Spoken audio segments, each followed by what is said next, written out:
जी business ने आपको कुछ समय पहले एक एक्सक्लूसिव रिसर्च बताई थी जिंदल फोटो जिंदल पॉली के बारे में, जिंदल पॉली इन्वेस्टमेंट के बारे में। डीलिस्टिंग के प्रस्ताव आए थे और हमने आपको तब कहा था कि इन कंपनीज में वैल्यू बहुत है जो शेयर प्राइस रिफ्लेक्ट नहीं कर रहा है। तो जिस तरह का इंडिकेटिव डीलिस्टिंग प्राइस सामने से कंपनीज की तरफ से आया था वो सही वैल्यू का नहीं था, वैल्यू बहुत ही ज्यादा है और इसका इंपैक्ट देखिए, डीलिस्टिंग प्रस्ताव इनका फेल हो चुका है। तो आइए डिटेल समझते हैं क्या थी वैल्यू, क्यों हुआ ये ऑफर फेल।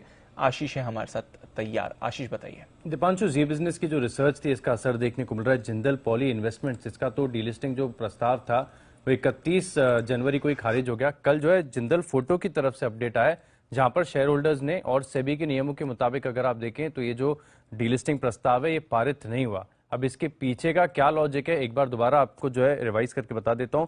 दरअसल अगर आप देखें तो दोनों कंपनीज को जो है प्रमोटर जो है डीलिस्ट करना चाहते हैं और इसके पीछे का कारण है कि कंपनी के अंदर डीप वैल्यू है जो कि 6 महीने पहले नहीं थी, लेकिन अब काफी ज्यादा वैल्यू नजर आ रही है। दोनों के पहले इंडिकेटिव प्राइस जो थे वो जान लेते हैं। अब तो हालांकि ये ऑफर फेल हो गया, लेकिन फिर भी समझने के लिए केस को, जिंदल फोटो अगर आप देखें तो प्रमोटर जो है 269 का इंडिकेटिव प्राइस दे रहे थे और जिंदल पॉली इन्वेस्टमेंट्स में 253 रुपए का।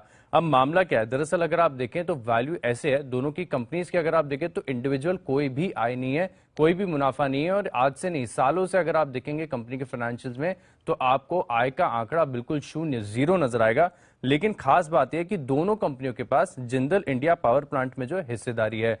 अब ये पावर प्लांट दरअसल अगर आप देखें तो कुछ समय पहले काफी स्ट्रेस था, कर्ज काफी ज्यादा था, लेकिन प्रमोटर्स ने जो एक स्पेशल माध्यम से इस प्लांट को जो है रिवाइव किया और क्रेडिटर्स के साथ जो सेटलमेंट किया 2,500 करोड़ के आसपास में। अब फिलहाल अगर आप देखें तो ये प्लांट पूरी क्षमता पर चल रहा है और इस प्लांट में देखें तो सालाना 3,000 करोड़ की आय होती है, 300 करोड़ का मुनाफा होता है।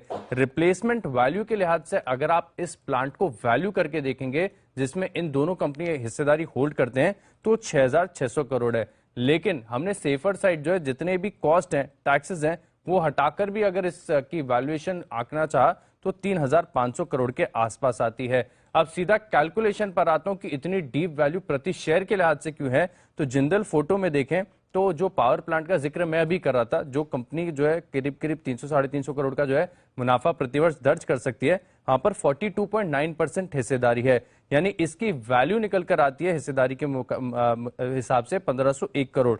जिंदल पॉली इन्वेस्टमेंट्स की 45.11%, यानी करीब करीब 1,580 करोड़। अब नंबर ऑफ शेयर्स के लिहाज से अब देखिए जिंदल फोटो और जिंदल पॉली इन्वेस्टमेंट्स, तो जिंदल फोटो और जिंदल पॉली समवॉट करीब करीब 1 करोड़ शेयर के आसपास के हैं। तो यानी अगर आप इसकी जो वैल्यू प्रति शेयर निकाल कर देखते हैं, एक बार दोबारा आपको बता देता हूं, जिंदल फोटो 1,477 रुपए प्रति शेयर की वैल्यू निकल कर आती है अगर आप स्टॉक को जो है सही तरीके से वैल्यू करना चाहें, और जिंदल पॉली इन्वेस्टमेंट की आती है करीब 1,512 रुपए। और यही कारण है कि हमने सही समय पर जो है निवेशकों को सतर्क किया और ये जो डीलिस्टिंग प्रस्ताव है ये फेल हो गया। इंडिकेटिव प्राइस कितना आया था? देखिए इंडिकेटिव प्राइस तो देखिए जिंदल फोटो का 269 और पॉली का, जिंदल पॉली इन्वेस्टमेंट्स का 253 रुपए और 1,400-1,500 की फेयर वैल्यू निकल कर आ रही। तो कोई सेंस ही नहीं मेक करता कि इन्वेस्टर्स इसमें या शेयर होल्डर्स इसमें टेंडर करें, क्योंकि वैल्यू बहुत ज्यादा है और जो प्राइस कंपनी ने सामने रखा था वो बहुत कम था और इसलिए आप देख रहे हैं कि ये प्रस्ताव फेल हो गए हैं। चलिए, ये है जिंदल फोटो जिंदल पॉली, फिलहाल 5-5% के अपर सर्किट पर दोनों इस समय हैं।